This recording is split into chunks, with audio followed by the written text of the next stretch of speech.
बिस्मिल्लाहिर्रहमानिर्रहीम अस्सलामु अलैकुम वरहमतुल्लाहि वबरकातुहू।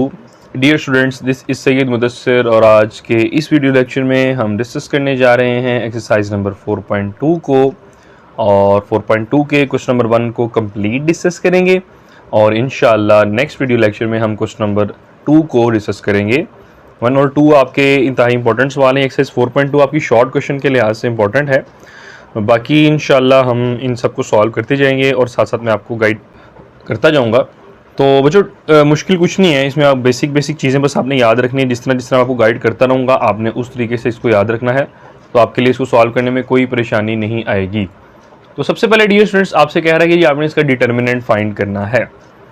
पहली चीज़ तो मैं आपको बताता चलूँ बच्चों कि जो ये होती है ना स्क्वायर ब्रैकेट्स, ये होती है मैट्रिक्स की, ठीक है। ये आपने बात याद रख लेनी है, this one is for matrix. और अगर यही ब्रैकेट स्ट्रेट हो जाए इस तरीके से तो ये बन जाती है हमारी डिटर्मिनेंट की, ठीक है। ये आपने याद रख लेनी है।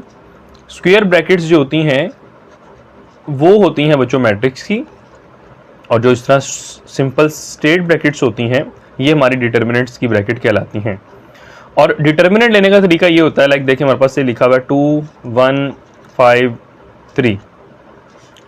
डिटर्मिनेंट लेने का तरीकेकार बच्चों ये होता है, आपको पता होगा मगर फिर भी मैं आपको गाइड कर देता हूँ। क्रॉस मल्टीप्लिकेशन करते हैं, ठीक है।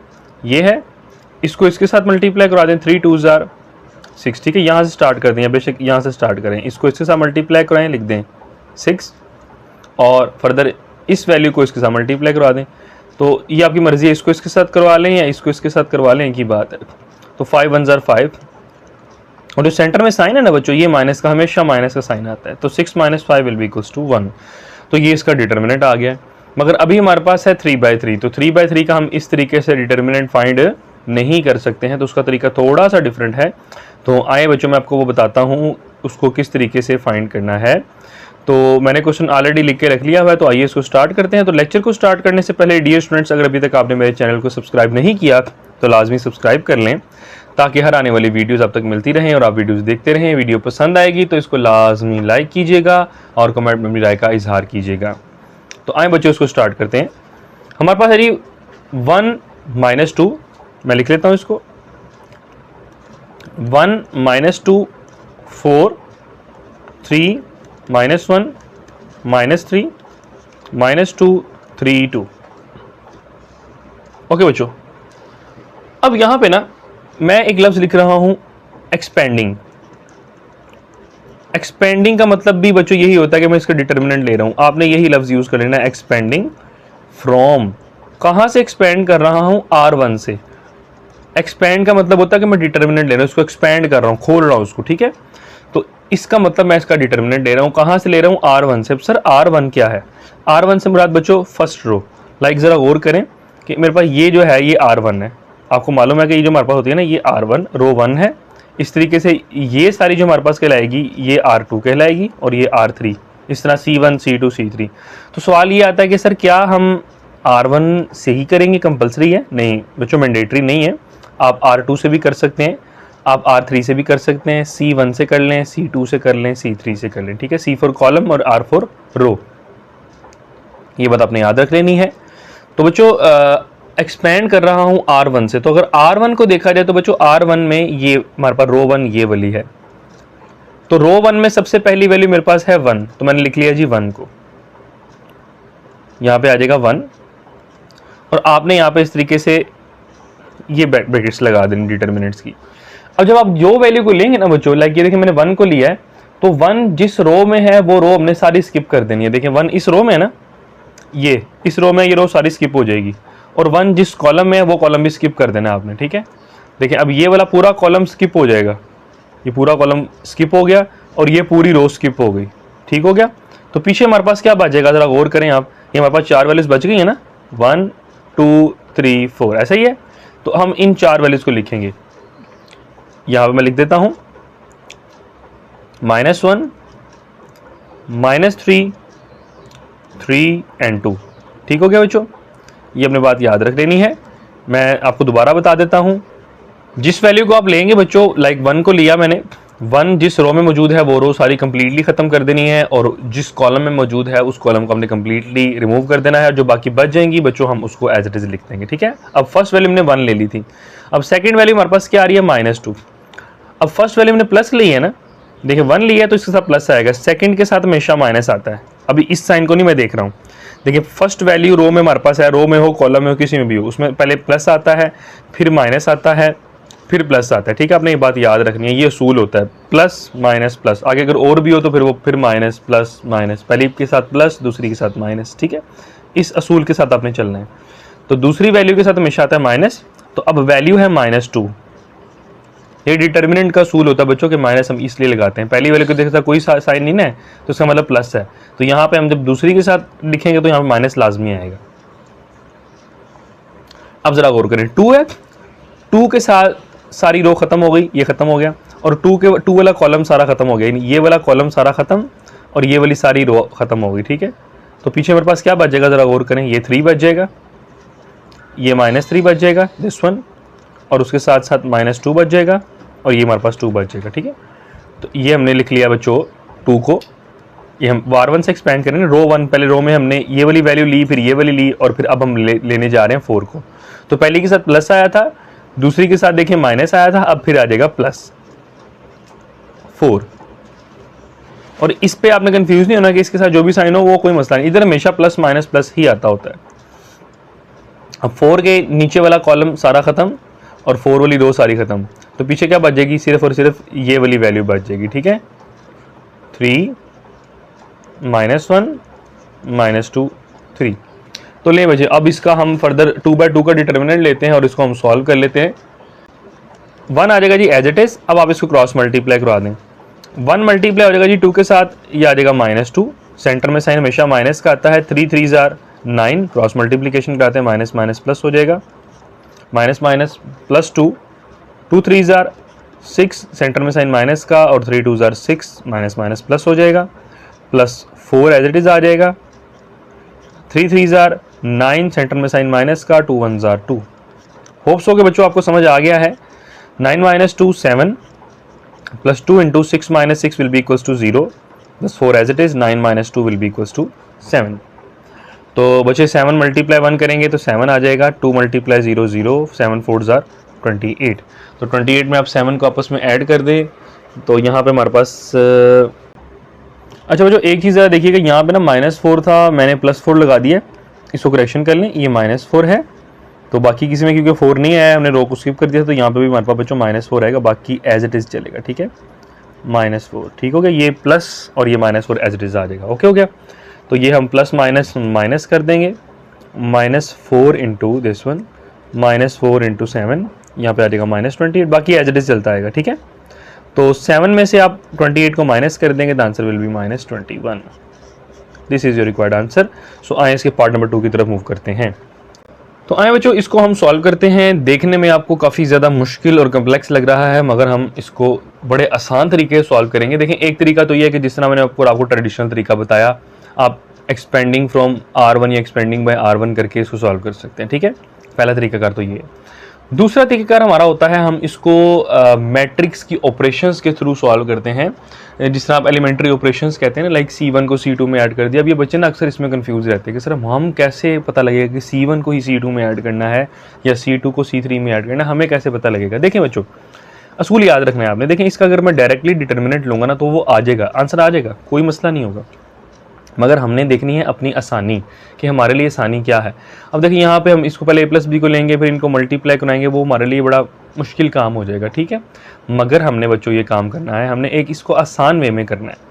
किस तरीके से, आप ज़रा गौर करें, जब भी 3/3 मैट्रिक्स हो ना बच्चों, आपने वहाँ पर एक चीज़ गौर कर लेनी है, आपने हमेशा एक बात याद रख लेनी है, आपने ऊपर कोई भी वैल्यूज़ हो, यहाँ पे देखें सपोज कोई भी वैल्यूज़ हैं, अब आपने किसी भी रो में या किसी भी कॉलम में आपने 1 1 1 बना लेना है, ठीक है।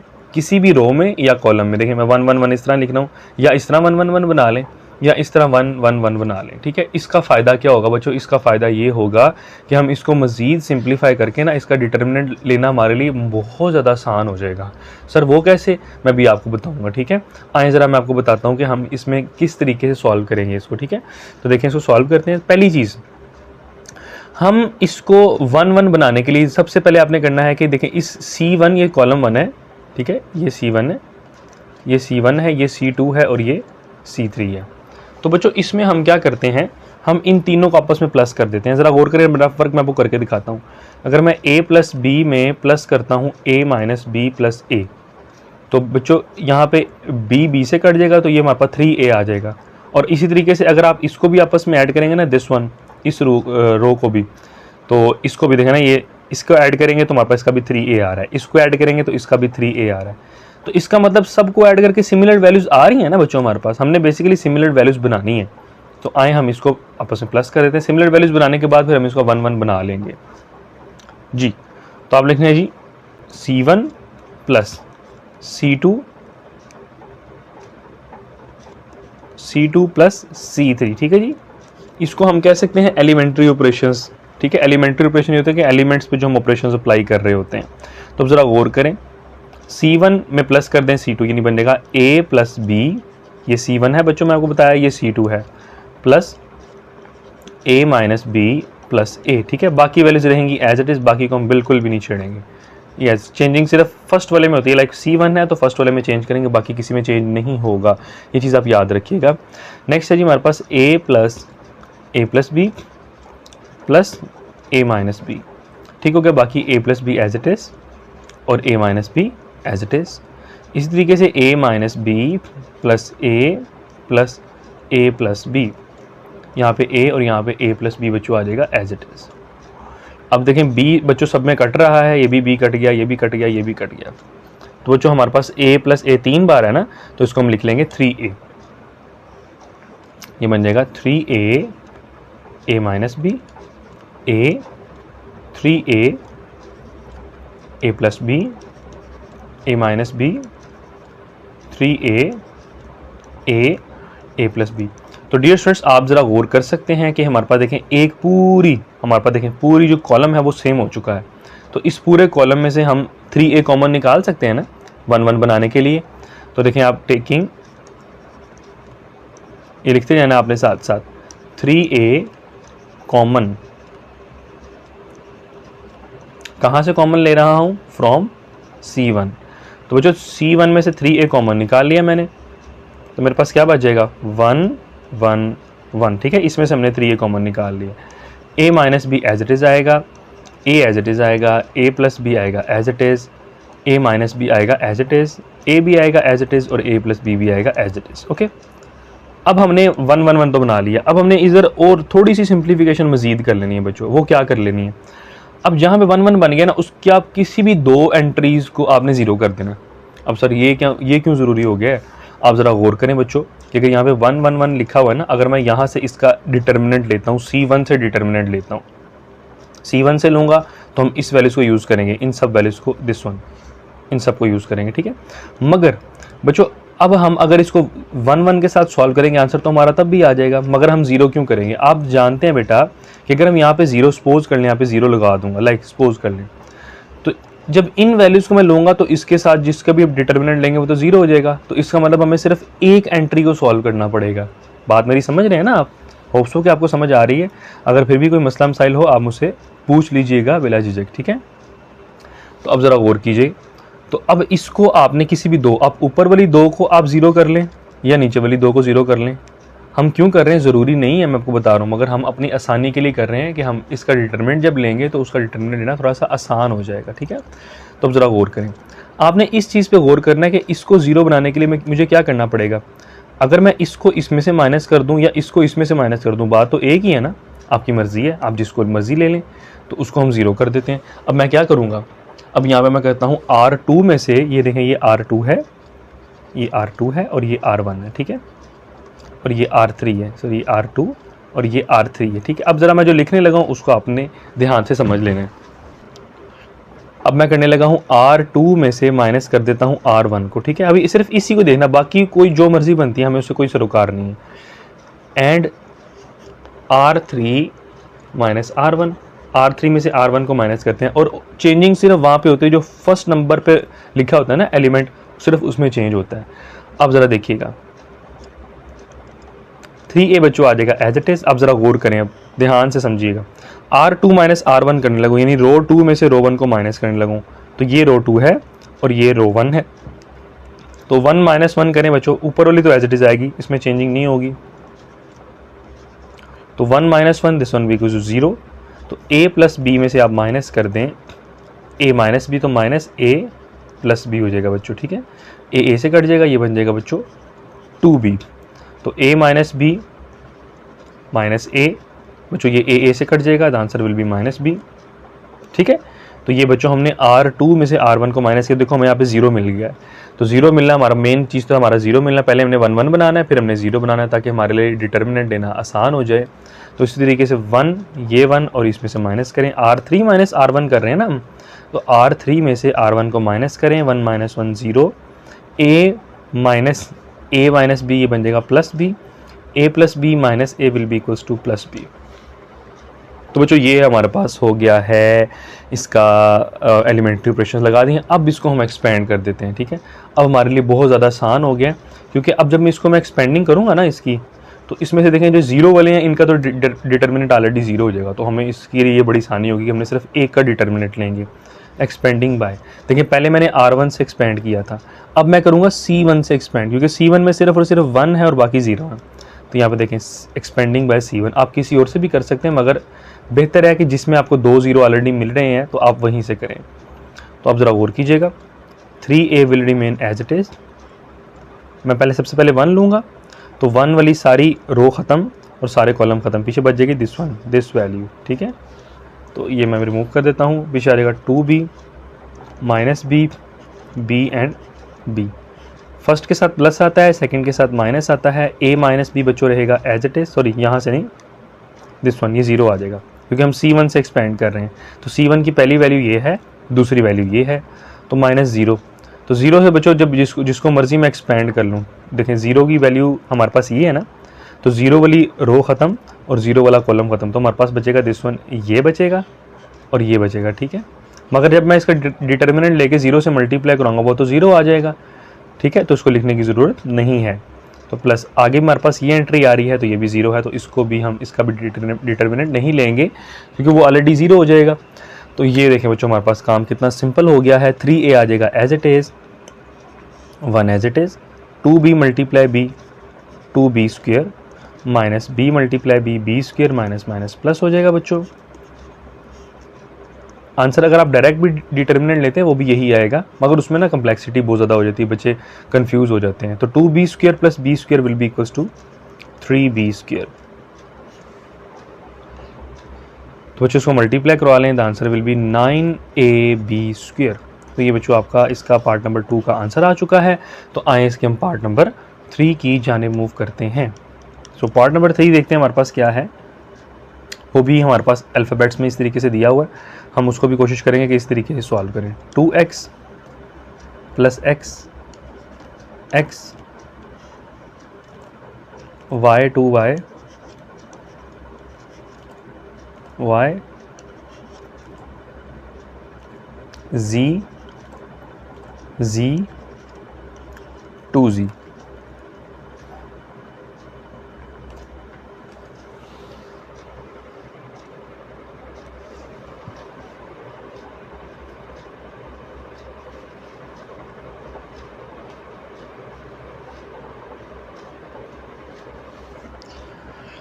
तो इसको बच्चों हम बड़े इजी वे में सॉल्व कर लेते हैं। देखें अब आप डायरेक्ट इसमें इसको प्लस भी कर सकते हैं, मगर हम गौर करते हैं कि बच्चों देखें सबसे पहले हमारे पास R1 में x कॉमन आ रहा है, R2 में y कॉमन आ रहा है और R3 में z कॉमन आ रहा है, ठीक है। कॉमन भी निकाल सकते हैं, कॉमन निकालने का भी तरीका ये होता है कि हम जो सेम वैल्यूज होती है उसको कॉमन निकाल सकते हैं। इसको भी हम इस तरीके से कर सकते हैं कि हम C1 में R1 में R2 को ऐड करें, R3 को ऐड करके इसमें लिख लें, मगर वो थोड़ा सा लंबा काम हो जाएगा, मगर हम इसको आसान वे में करते हैं, ठीक है।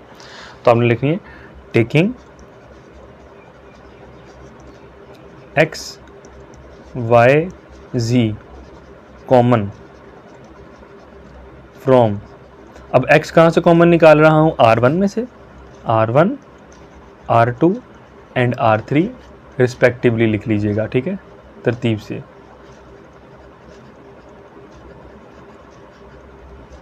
तो बच्चों जब इसमें से x कॉमन निकालूंगा जी, ये आ जाएगा x साथ आ जाएगा y, इसमें से y कॉमन आ गया और इसमें से z हमने कॉमन निकाल लिया है।